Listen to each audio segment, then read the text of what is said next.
자, 여러분 부자 되고 있으시죠?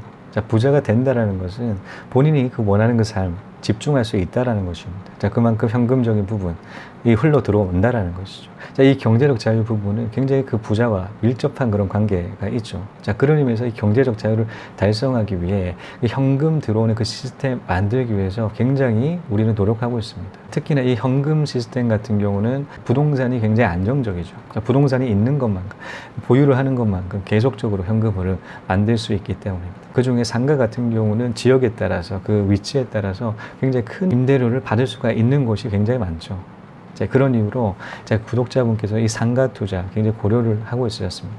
경제 자유를 빠르게 당기기 위해서 상가 투자 고려하고 있으셨는데요. 같이 한번 이 상담 내용 보면서 말씀 전달드리는 시간 가지도록 하겠습니다. 자, 안녕하세요. 선생님 강의를 매일 듣는 애청가입니다. 해외 주재원에서도 열일하시며 저희에게 귀한 강의를 해주셔서 감사합니다. 촬영하시면서 점점 더 잘생겨지시는 것 같아요. 감사합니다.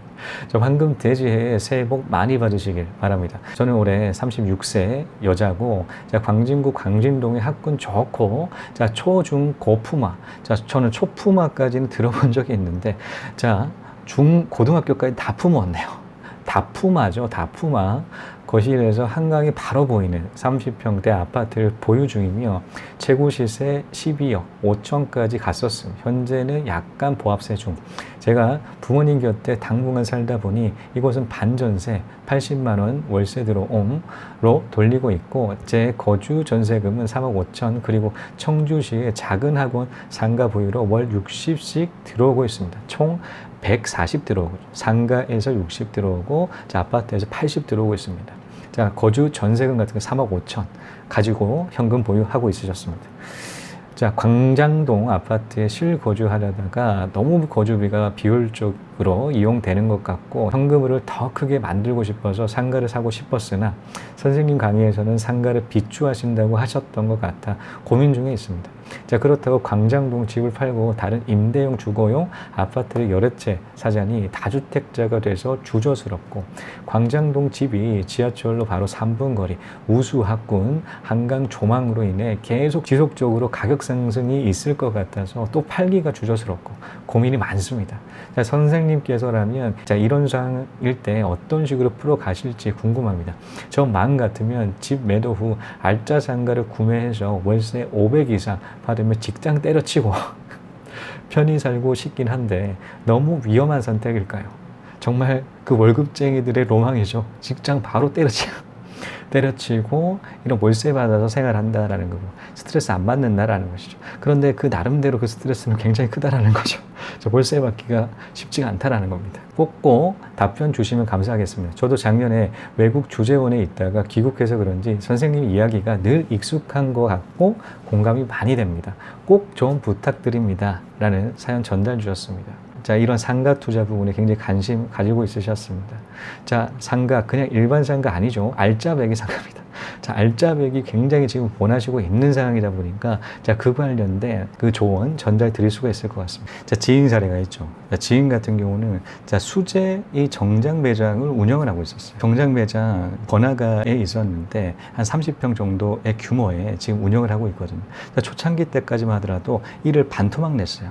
자, 반을 갈라가지고 반에서는 본인이 그 수제 정장 매장을 운영을 했었고, 반 같은 경우는 다른 보세 옷가게 하시는 분들께 임대를 주셨었어요. 왜냐하면 그 임대료가 비쌌기 때문이었습니다. 자, 총 해당되는 그 평형 같은 경우는 한 30평 정도가 있었는데, 자, 400만 원 정도의 임대료 굉장히 부담스럽지 않겠습니까? 자, 초창기 이제 막 시작하는 그 사업이다 보니까 굉장히 이 위험성을 낮추기 위해서 자, 뿜빠야 했던 것이죠. 반반 나눠가지고 200 이렇게 냈었던 그런 때가 있었죠. 결국에는 그 사업들이 잘 돼가지고 30평에 해당되는 그 상가 통으로 쓰고 있습니다. 지금까지 운영을 했던 그 기간 같은 경우는 5년 정도가 되세요. 자, 5년에 해당되는 400만 원 계속 꾸준하게 냈다라는 것입니다. 400만큼의 그 임대료를 냈다라면 1년 내에 해당되는 그 임대료 얼마가 될까요? 400 곱하기 12 하면 4,800인데 5천으로 친다라고 보고, 자, 5년 정도 임대료를 냈다. 그러면 얼마가 되나요? 자, 2억 5천 되죠. 자, 그렇다면 그 상가 과연 얼마에 투자를 했었을지 굉장히 궁금해지지 않겠습니까? 자, 그래서 한번 물어봤었어요. 형님, 혹시 그 상가 얼마에 샀던지 그 주인한테 한번 여쭤보신 적 있으시냐고. 자, 물어보셨다고 하더라고요. 물어봤는데 4억에 분양을 받았다고 합니다. 자, 분양받았던 4억 같은 경우는 지금 5년 만에 2억 5천만 건 회수가 돼 있는 상태였습니다. 자, 그런 상태에서 그 상가 매도를 하기 위해서 공인중개사한테 내놨어요. 자, 얼마에 내놨냐? 자, 8억에 내놨습니다. 자, 이처럼 상가 같은 경우는 굉장히 고수익에 해당되는 임대료와 자, 그 양도 차익까지 낼 수 있다라는 이 장점 가지고 있다라는 것이죠. 하지만 상권은 자주 바뀌는 것만큼 이 출구 전략 역시도 마찬가지로 반드시 세워둘 필요가 있다라는 것이죠. 왜냐하면 임대료에 따라서 상가 가격 같은 경우는 이렇게 극대화 될 수가 있다라는 거죠. 근데 임대료가 낮다라고 하게 되면 자연스럽게 그 상가 가격 역시도 조정되기 때문에 자, 이 버블을 피할 필요가 있습니다. 상가 같은 경우는 이런 임대료에 따라서 버블이 생성이 되고 꺼지는 그런 현상들을 볼 수가 있죠. 자, 이는 땅 투자와 유사합니다. 자, 땅 같은 경우도 투자를 할 때 겨울에 가라라는 그런 얘기가 있습니다. 왜냐하면 풀이 무성했었을 때 같은 경우는 실제적인 지형 같은 경우를 파악할 수 없기 때문이죠. 실제 지형 파악하기 위해서 풀이 자라지 않는 그 겨울에 가야지 그 지형들을 파악할 수가 있죠. 자, 지형이 고르다라는 것은 그 땅에 대한 가치 역시도 높아질 수가 있습니다. 자, 그런데 땅이 막 움푹 패인다거나 지형이 반듯하지 않는다라고 하게 되면 이 가치 굉장히 낮아지겠죠. 자, 이를 확인하기 위해서 겨울에 가야 된다라는 것이죠. 그렇다면 상가 같은 경우는 이런 저평가되었던, 그러니까 실질적인 가치에 집중하려고 하게 되면 어떨 때 매입해야 될까요? 맞습니다. 이런 비수기에 매입해야 됩니다. 저는 사실 알짜배기 상가를 투자한다는 것은 이 임대료가 높다라는 것이죠. 그런데 이 매매가 가치 높은 상태에서 임대료까지 같이 높으면 수익률이 그렇게 썩 좋지는 않죠. 매매가가 낮은 상태에서 임대료가 높아야지 그 수익률은 극대화될 수가 있습니다. 자, 이를 집중을 하기 위해서라고 하더라도 이 저평가되어 있는 그 시즌 때 이 상가를 매입하는 그 습관들을 기를 필요가 있어요. 이런 상가의 가격 같은 경우는 정확하게 수요와 공급에 따라서 결정이 됩니다. 자, 상가 공급이 굉장히 많다. 매도하는 물량들이 그렇게 몰린다라고 하게 되면 당연하게 가치 떨어지지 않겠습니까? 자, 살려고 하는 사람들이 더 많아야 돼요. 자, 그래야지 가치는 높아집니다. 근데 가치가 높아진다라는 것은 매매가가 높아진다라는 것인데 그만큼 임대료가 받쳐주지 않는다라면 수익률은 그렇게 크게 변동사항은 없죠. 그게 낮다라는 것이죠. 매매가가 높게 된다라면 수익률은 그만큼 한계를 가질 수밖에 없다라는 것이죠. 자, 그렇기 때문에 이런 다들 사지 않으려고 하는 비수기에 집중하셔야 됩니다. 자, 그렇다면 비수기, 서울 같은 경우는 비수기에 해당되는 상권을 가지고 있는 곳이 어딘가요? 지금 경리단길이 그곳입니다. 자, 경리단길에 굉장히 유명한 연예인이 사업을 하고 있죠. 자, 그것은 홍석천입니다. 홍석천 씨 같은 경우는 그 사업, 그 경리단길에서만 10개에 해당되는 사업체를 가지고 있어요. 그런데 뉴스 보셨지 않겠습니까? 2개가 폐업을 했어요. 왜 폐업을 했냐? 임대료가 굉장히 높았기 때문에 폐업을 할 수밖에 없었다. 일단 손님도 손님이거니와 임대료를 받침할 수 있는 그 매출이 나오지 않다 보니까 버티기가 힘들었다라는 그 인터뷰 기사를 본 적이 있는데요. 이처럼 마찬가지로 임대료가 높게 된다면 버티기가 힘들어지죠. 자, 경리단길에 해당되는 분위기들이 있을 거잖아요. 그러니까 일반적으로 사람들이 경리단길에 간다면 기대하는 그 분위기들이 있다고요. 자, 그럼에도 불구하고 임대료가 높음에 따라서 폐업이 속출하는 그 빈 가게들을 볼 때 사람들은 어떤 생각할까요? 야, 경리단길 이제 얼마 안 남았구나. 이제 여기 오면 안 되겠다. 물 왜 이래? 이런 반응들을 보이지 않겠습니까? 이와 마찬가지로 높은 그 임대료가 형성돼 있던 그 경리단길에 그 임대료를 감당하지 못하는 폐업이 속출한다라는 거예요. 하나둘씩 공실이 생긴다라면 자연스럽게 그 분위기 같은 경우는 계속적으로 하락을 칠 수밖에 없어요. 이처럼 이 하락을 칠 때 굉장히 저평가되는 그런 시기다. 저는 그렇게 생각을 합니다. 저는 이럴 때 투자를 하겠습니다. 어떻게 또 투자를 하냐? 2가지 방법으로 투자를 할 것 같거든요. 저 같은 경우는 경매로 낙찰을 받아야 될 것은 한 3가지 정도가 있다라고 봤습니다. 자, 그것은 오피스텔과 자, 이런 상가 그리고 건물이 그것입니다. 아파트 같은 경우는 금매가 더 싸요. 자, 금매가 훨씬 더 낙찰가보다 더 낮습니다.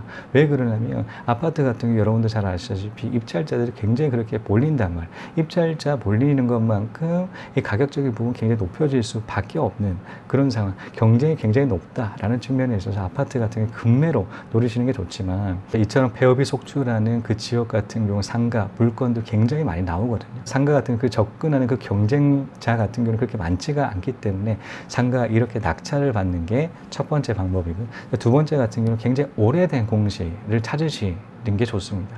오래된 공실에 해당되는 그 상가 같은 경우는 굉장히 완전 저평가되어 있겠죠. 바닥이라고 보시면 될 것 같습니다. 바닥에 해당되는 그 상가를 어떻게 활용할 수 있을지, 가격이 그렇게 낮아 있는 것만 그 임대료가 높지 않다고 하더라도 충분하게 이 수익률이 나는 케이스들이 굉장히 많아요.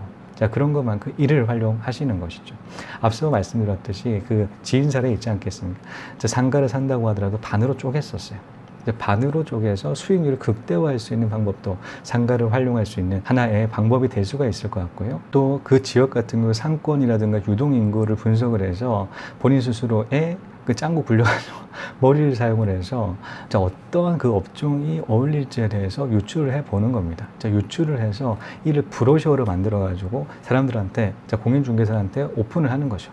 굉장히 광고를 열심히 한다라고 하는 것만큼 정확하게 그에 해당하는 그 사업을 그 원하시는 그 분들 같은 경우를 매칭을 할 수가 있는 더 큰 확률적인 부분 높아지지 않겠습니까? 이렇게 접근하시는 것이죠. 아무리 상가를 원한다고 하더라도 높은 가격에 사면 안 돼요. 보통 일반적으로 월세 끼고 있는 상가, 굉장히 고평가되어 있는 그 상가 많이 사시거든요. 사는 이유는 뚜렷하죠. 바로 수익을 낼 수 있기 때문에. 그 해당되는 그 지정되어 있는 그 수익률 같은 경우가 영원할 거라는 그 생각으로 이렇게 매입을 하시는 케이스가 많죠. 그런데 그 매도하는 그 물량 같은 경우는 이 꾼들이 굉장히 많아요. 이 꾼들. 꾼들 같은 경우 설명드렸지 않겠습니까?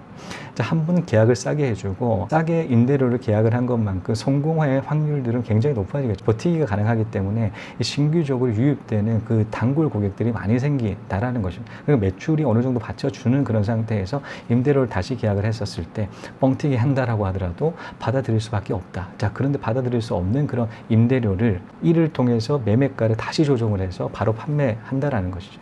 판매, 우리 같은 경우는 굉장히 고평가되어 있는 상가를 이렇게 매입을 하는 케이스들이 굉장히 많다라는 거예요. 이를 염두로 해서 굉장히 저평가되어 있는, 비싸게 사게 되면 절대 남는 게 없습니다. 싸게 사야지 수익률도 높고 양도 차익 역시도 마찬가지로 가져갈 수 있다는 측면, 급매로 노리시라라는 그 부분 추천드릴 수가 있습니다. 이게 비즈니스를 성공하는 이게 무슨 비결이 꼭 있을 텐데 하고 항상 저한테 물어보시는데, 비결은 간단한 거를 무조건 365일 꼭 everyday 그거를 그 문제 없이 꼭 영어로 execution을 꼭 해야 됩니다.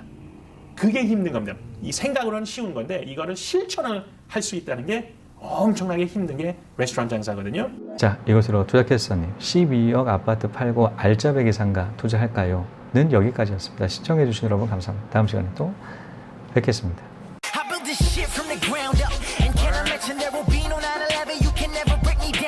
Work hard, play hard, surf hard, stay sharp. Always on the go, even though my name is Jay Park. I'm on your radar, from Sydney to Bangkok. Seattle to Seoul, spitting goon, knowledge gangstar. There's a going gap between us, cause I'm spitting space bars. Swimming in women, and I do not need no safeguard. I kill mics, man, you be seeing casualties. Money good looking, boy, I